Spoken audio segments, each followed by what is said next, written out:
Hey guys, welcome to Trashy Stupid Fun. Today I want to talk about a movie that I've been trying many times now to do a video for, and I just find it very hard. So if I go off topic, it's only because I really have a hard time keeping on topic with this movie.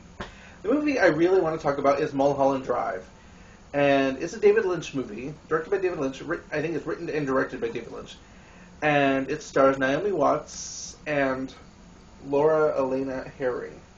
I'm pretty sure that's her full name, right? This has so many typos on the back, I'm not sure. But anyways, it's about. I want to just wrap it up into one basic thing. It's a David Lynch movie. It's really hard to define his movies. You know, he's been said many times. He's his own genre, and he really is.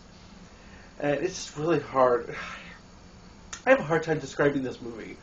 Because you have a couple plots going on. First, the main plot is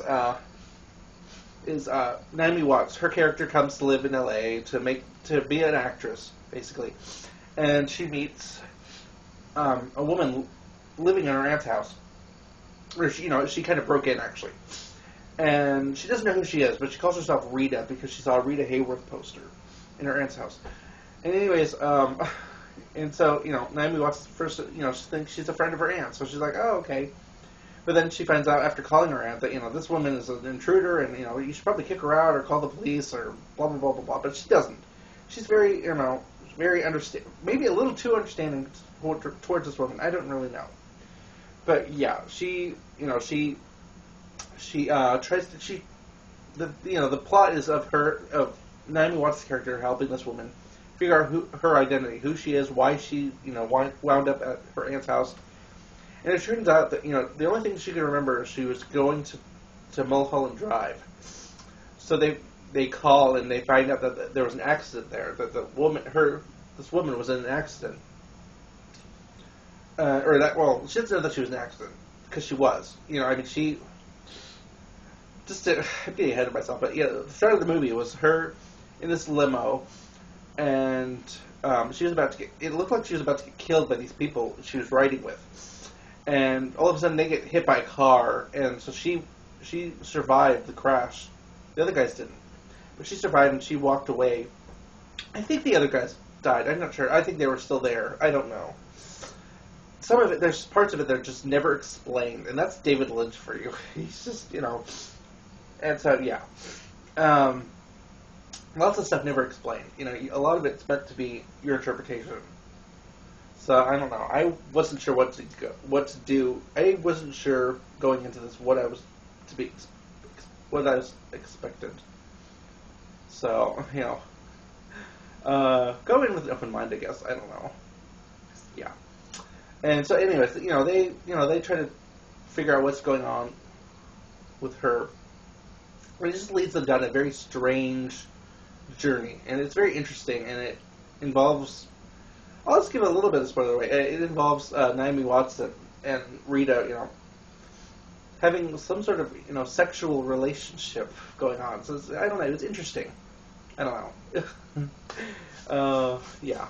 And then you have another plot going on with Justin Theroux as a film director who's trying to get this movie made, but he's being kind of harassed by the producers or some faction who wants this particular actress to be in his movie, and they're threatening his life, and it's just crazy because they don't explain.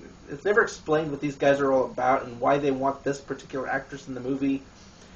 But yeah, and Justin Theroux's character, throws a fit and trashes this guy's car, and then he goes home to find his wife is cheating on him with the pool guy, who turns out to be played by Billy Ray Cyrus, which, oh god. And he still has the mullet, the achy breaky heart mullet. Even this was made in 2001 or so, so this was years after that, but he had the mullet going on. It was like, ugh. But yeah, and that was interesting. And then when he found them together, he ruins her jewelry, of all things. He takes the paint and dumps paint all over her jewelry for some reason, and then she kicks him out, and Billy Ray Cyrus kicks the crap out of him, or, it's...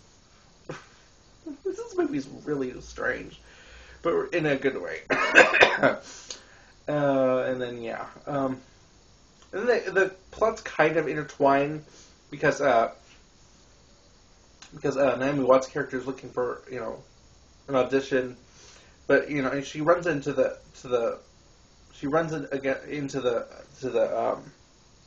audition of Justin Theroux's movie, and they have a Justin Theroux's character and Naomi Watts' character kind of have a moment where it looked like they may have known each other at one time, but they don't really go into that. So yeah, and then back to Naomi Watts' and Rita's whole story. They find, they try to, I don't know, they try to gain something of what's going on with this, what went down with her, and it leads them. Oh, I'm just gonna skip to the ending or towards the end where they eventually find this blue box. I'm just gonna spoil the ending because I don't know what was going on, but I just I gotta talk about it. This whole movie is just bizarre, but I mean, again, in a good way. But it leads them to this house where they thought it was Rita's house, but it turns out they find a dead body there or something in it, and because they thought it was her and she hadn't been there or something, I don't know, but they thought it was her house, and they find the dead body, and I think at that same time they find a blue key, and that leads them to this blue box. So yeah, that's how that would happen. Yeah, they find this blue key, and they were like, "What does this go do?" And it just leads them to find this blue box. And once they open it, or actually no, once when Rita opens it, or before Rita opens it, Naomi Watts' character's gone for some reason. She's just gone. And then when the box gets open, craziness happens. It makes no sense, but it's really interesting at the same time. That's the only I could think of because it's bizarre, but. For some reason, some of the parts that came towards the start of the movie are kind of explained, but with Naomi Watts as Rita's character. So it left me wondering, is this how it happened? Is this what happened? But then other things happen that make me go, oh, maybe not.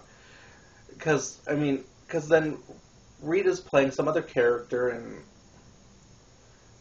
it just, and I forget Naomi Watts' character, I'm sorry, I forget her name, but, at one point, she's in a diner playing a whole other character that you saw later on. And there's a whole other plot. I forget. There's so many other plots going on. There's some weird... because there's... Excuse me. There's this whole other plot with with some drug dealer chick. And eventually she's played by Naomi Watts. And then she sees a waitress who had her character's name originally. I forget her name, but she sees a name tag and it's her name from before. So I'm like, what is going on? Because there's so much stuff going on. Never explained. And yeah, it was just, it was bizarre, but it was, it's David Lynch, very David Lynchian, and just, it was interesting and weird, and I don't know. The guy likes making scenes in diners, I've noticed. Or at least, I don't know, because there's Blue Velvet, there's a diner scene in Blue Velvet, there's diner scenes in Twin Peaks, which I love. I love Twin Peaks. That's what got me all into David Lynch, really hardcore in the last few years. Because I had only seen the Elephant Man before that. Because then after I got into Twin Peaks, I checked out Blue Velvet, the Twin Peaks movie, which was way, way, way bizarre. But interesting, and mostly it freaked me out a little bit at certain points. And I watched it late at night, so I was like, what am I watching? Because it freaked me out a little bit. And again, I'm getting a little off topic, but, it's hard not to... Because the ending towards the movie, it's like, I thought the box kind of was like some sort of portal that opened the Black Lodge or something. Because, after getting into Twin Peaks, I think that everything in David Lynch's world is centered around the Black Lodge or something to do in the Twin Peaks universe, because it's all bizarre. It's all, I don't know. Yeah, yeah. I forget where I was going with that. But yeah, the whole ending was interesting and weird and bizarre and surreal. And, it was trying, I was trying to make sense of it, but I really couldn't. I just, okay, the whole thing is the Black Lodge opened up, and that's why everything's bizarre, because everybody has a doppelganger in the Black Lodge, and that's what I thought was going on. But some other good points I want to point out is that I think I may have read this online, but I'm also kind of thinking that this is true that Rita and Naomi Watts' character were kind of like two sides of the same coin in a way.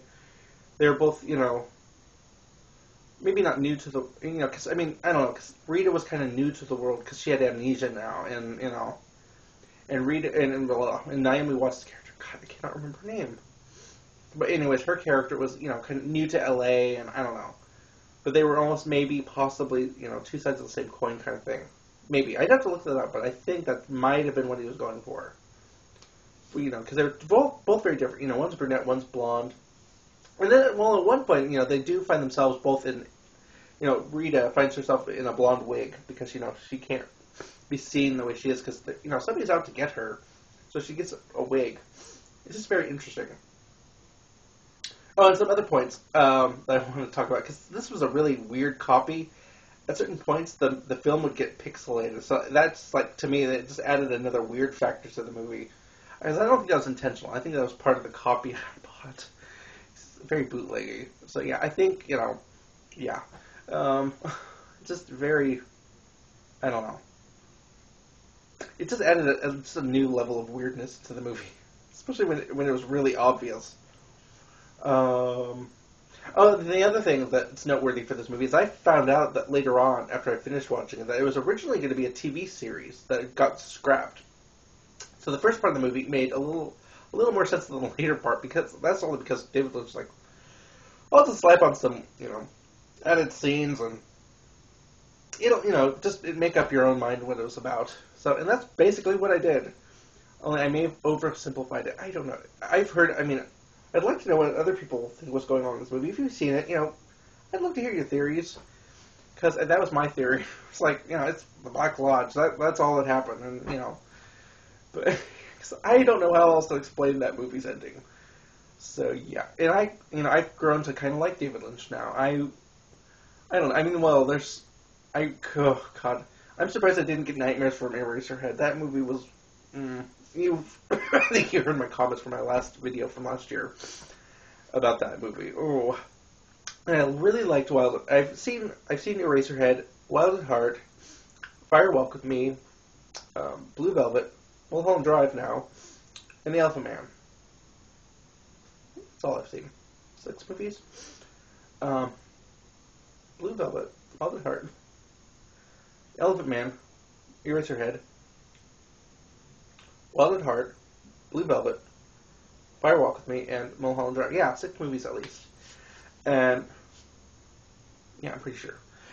Anyways, but I really like to see Lost Highway, because that looks like another Black Lodge movie, Twin Peaksy movie. But, I've heard, I don't know. And I've tried, and there was one I tried watching, Inland Empire. I just could not get into it. I don't know. But even though I've heard it's a lot like Mulholland Drive, but I don't know. It was hard to get into. I wanted to like it though, because it had some things I liked the bit with the weird rabbit play thing going on. Because I've heard that was a series. That was like a series of shorts, or I don't know. And Naomi Watts is the voice of the mother rabbit, and it was bizarre, but I liked it for some reason, because these people in giant rabbit heads talking in weird stilted sentences, and I don't know, I liked it. I don't know why. But it's the first time I watched it, I was like, what is going on? Like, David Lynch, and it's crazy, and yeah. So I don't know, it's bizarre, but I liked it. And I think I've tried a couple times watching Dune, and I don't know. I couldn't get into that either. And I tried reading the book once, too, and I don't know. Maybe too sophisticated for me. I don't know. But yeah, and I've heard other people say that they couldn't get into Dune either, so I don't know. But yeah, man. It's one of those movies I feel like I need to watch again, because it has some elements I really like. It's some of it was kind of Hitchcockian. Oh, especially when Naomi Watts is dressed in this gray, kind of a suit, but with a skirt. It made me think of Vertigo in a way, but it's just very, I don't know, it's just a puzzling movie, but it's like one of those, it's like, I gotta watch it again to appreciate it more, and try to maybe figure it out, as I do with Vertigo, actually. But I mean, it's just this movie is nuts, but I liked it overall. I gotta say, and I don't know. It was just, I don't know. It was interesting. Yeah, oh, great quote here that I totally agree with. It gets inside your head and stays there, from Vogue magazine, and that's a perfect quote right there, because it does. And yeah, I guess this is my big David Lynch episode, even though if I see Lost Highway, I have to talk about it on here, because yeah. So yeah, and again, I'm always open to suggestions of, movies to watch. But, again, I would like, either super obscure or just super bizarre. I don't know, but I'm always keeping my ear to the ground or whatever, looking for weird movies or I don't know, anything on Netflix or anything I'd buy if it's cheap enough, Because one friend suggested The Blob, the remake. So yeah, I might check that out.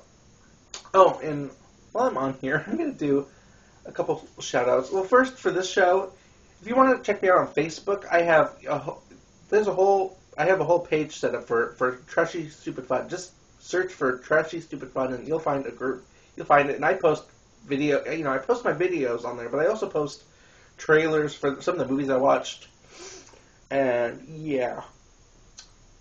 And aside from that, there's also another group to look out on Facebook is Cult Film Fanatics. It's a great little podcast that talks about cult films too, and my friend hosts it. So, and I've been on there a couple times too, just to say that. It's a great podcast. I love listening to it. And then there's also, if you're also look out for another one that is kind of in the same vein as this is Creepy Kitsch, but they're really they get really into these movies, and they also cuss a lot, and they're a little raunchy, but I love it. It's Kitsch is spelled like Kitch, so it's spelled like it's meant to rhyme with bitch in spelling too. That's the only way to clarify that. It's misspelled on purpose, and check them out. The host Cindy and Stacey they're awesome, very funny to listen to. I just had to give them a shout out because they're awesome.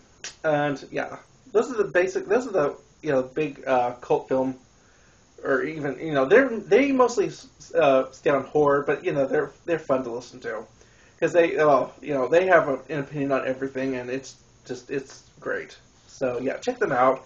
Check out Cult Film Fanatics, and have a fun listen. Cult Film Fanatics are actually more PG-13. So if you're looking for something kind of slightly more family related, they talk about some interesting movies too. So check them out. So until next time.